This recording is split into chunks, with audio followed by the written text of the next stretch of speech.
Okay, good afternoon or early evening, ladies and gentlemen. There's a few stragglers which will wait a minute or so. We're fashionably late, which is good. I'm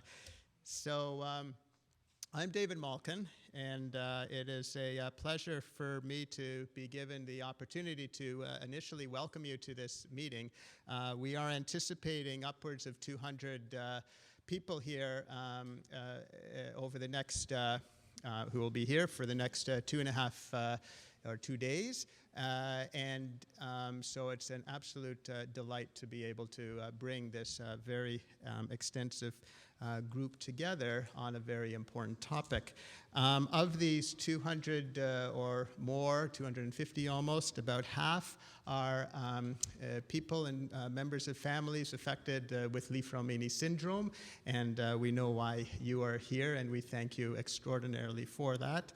And as well, there's almost an equal number of people who are either scientists, clinicians, healthcare providers, who are either studying the disease as well as the gene, and also who are taking care of our patients. And so this is a phenomenal opportunity to bring together the two worlds as one to try to ultimately figure this disease out and eradicate it. This is why all of us are here. This is a picture actually from 1991, so they're a lot younger, or they were then, of Doctors Li and Fraumeni. And for those of you who may not have actually seen who they are, this is who they are. It should also be mentioned that they did not name the syndrome. Somebody a few years later named it after them. The purpose of the meeting, in a sense, I think, is really to take a bit of a look back, and we're going to hear from Dr. Strong shortly to start that journey and get a sense of where we have been, which is important to understand where we want to be, where we are going, and how we're going to get there. And so the bulk of the meeting tomorrow and Friday morning will be listening to a lot of people exploring different aspects of the disease, trying to understand the challenges, and even more importantly, I think, try to explore some of the solutions that we can work going forward. Before we start, I do want to thank, there's many people, and I'm probably going to leave some folks out, but I do want to particularly thank Oliver and Jamie Uwis, who are here in the front row.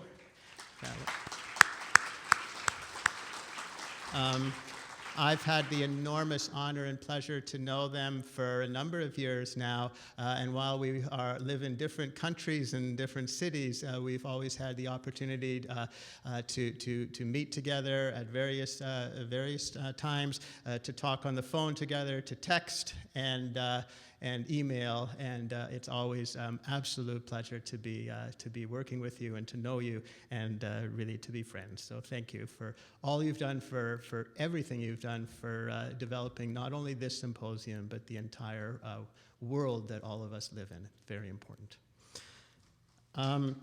In addition, the Li-Fraumeni Syndrome Association, very importantly, putting together much of what you see here in the development of this year's symposium.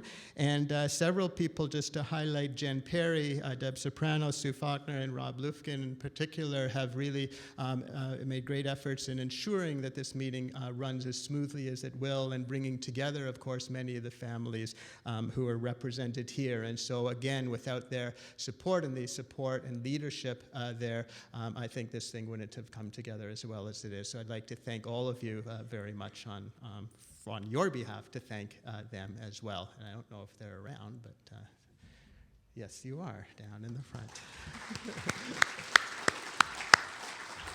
Jen is hiding there.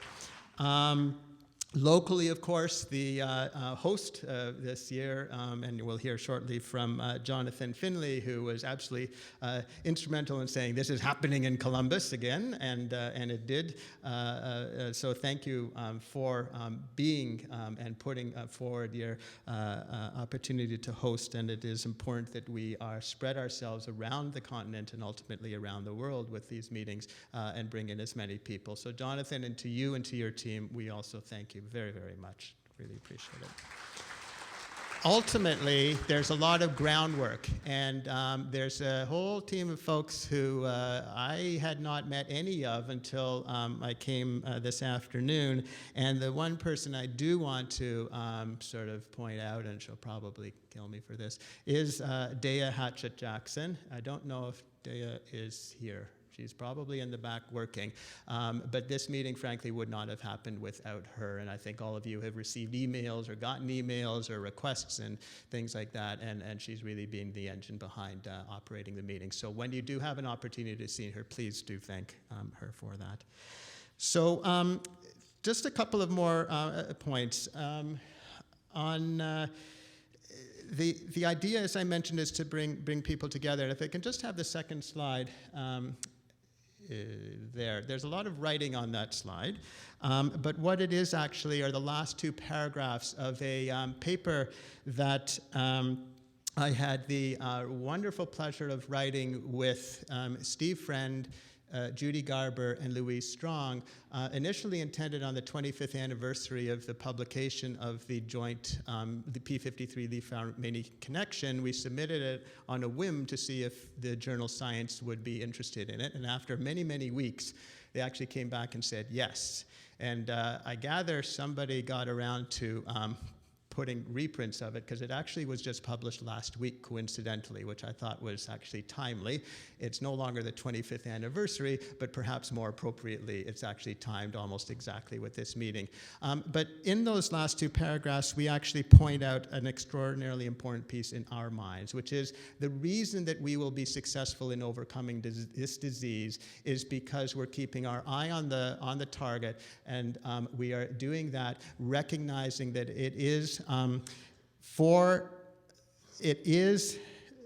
an assurance from me on behalf of all the scientists and clinicians who are working on this disease to all of the families here and outside that we will get to the answer working together and only working together. And it is very much the altruistic families that I know I work with who are so helpful in reminding us of what the important questions are that we need to address and answer, and are providing so much help to let us get to that point. So we are making progress. We need a lot more progress, but it is because of this team effort that I think that we are ultimately going to get there. So this is what that article is really all about.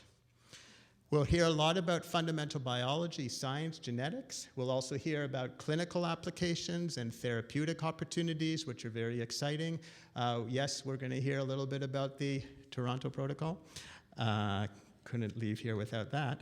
And we will have, even more importantly, I think, many opportunities through coffee breaks, through dinner, through the reception this evening, to mingle and ask questions. And I'd really encourage the family members to take every opportunity they can to introduce themselves to the many speakers who are here and talk with them and understand how they tick. And it will also give us an opportunity to understand how you tick.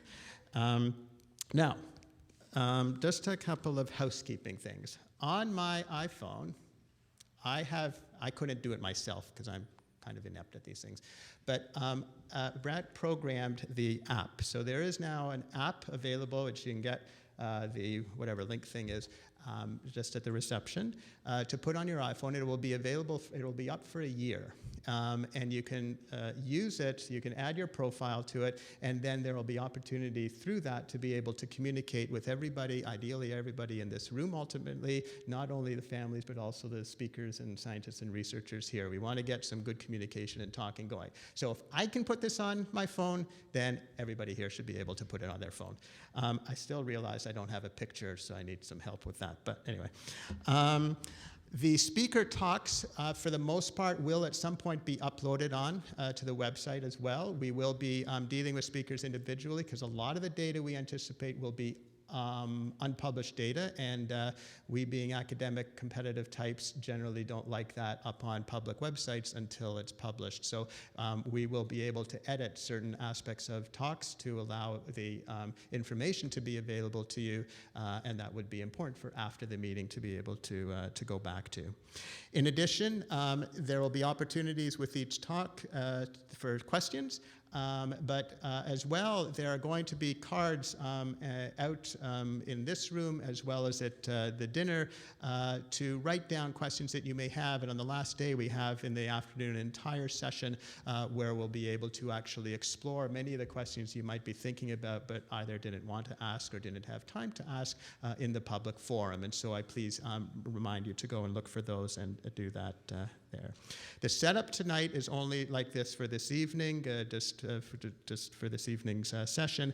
But as of tomorrow, this will be more of a classroom setting, so there will be desks or sort of long benches in front of each row, so you'll be able to take notes and write and doodle or whatever you're doing. So it'll be a little bit of a different setup. And I think that's really about it. Oh, only one thing, washrooms are on the other side of the back of the reception for those looking for them. Without further ado, I again thank you on behalf of everybody in this field, all of the researchers and scientists, and all of the families for, we're here together, we're going to leave together, and we're going to leave stronger. So have a great, great meeting, and I now introduce Jonathan Finley.